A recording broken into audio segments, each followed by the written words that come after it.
Welcome back to Foundations of Faith. My name is Rhett Williams, a seminarian for the Diocese of Charleston. It's great to be back with you today on this beautiful Monday. And I just wanted to start today by talking a little bit about utilitarianism. Now, the base word here, of course, is utility. And basically, what is something when it is of utility? It is something that is useful to us. It's something that makes our life easier, makes our life more efficient. We apply this utility to the way we live our lives and to our spiritual life. It becomes something that we can begin to make our moral or life decisions based on what is useful or what is easy.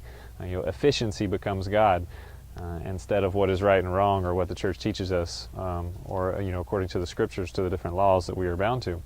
So utility and utilitarianism is something that we attain to based on usefulness. Now, the problem with this many times is that we don't start to do what is good. We're not focusing on good works, but the focus is what works is good, what is useful, what performs a function, what is helpful to society, is what is good in life. And you can see how many times this is the crux, this is the issue we face nowadays. It's a slippery slope when we come to euthanasia or abortion.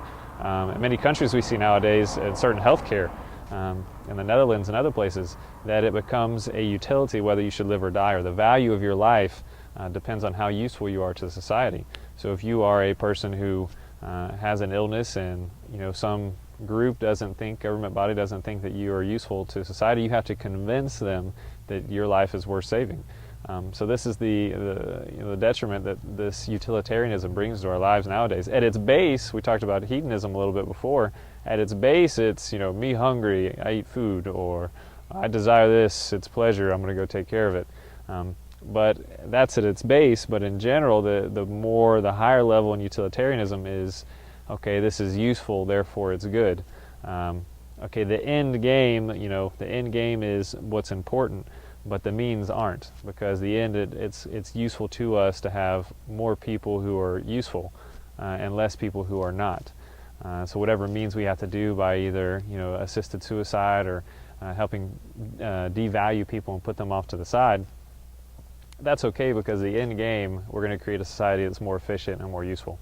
So that's the struggle that we have nowadays with utilitarianism. I hope that some of that made sense. Create a little questions, think about it, and kind of ask in our own lives, well, where have I disregarded the means to kind of get to an end? Where have I rationalized a certain action because I think that the end will be more useful to me and to my family? So, hope that's been helpful. Look forward to seeing you next week on Foundations of Faith.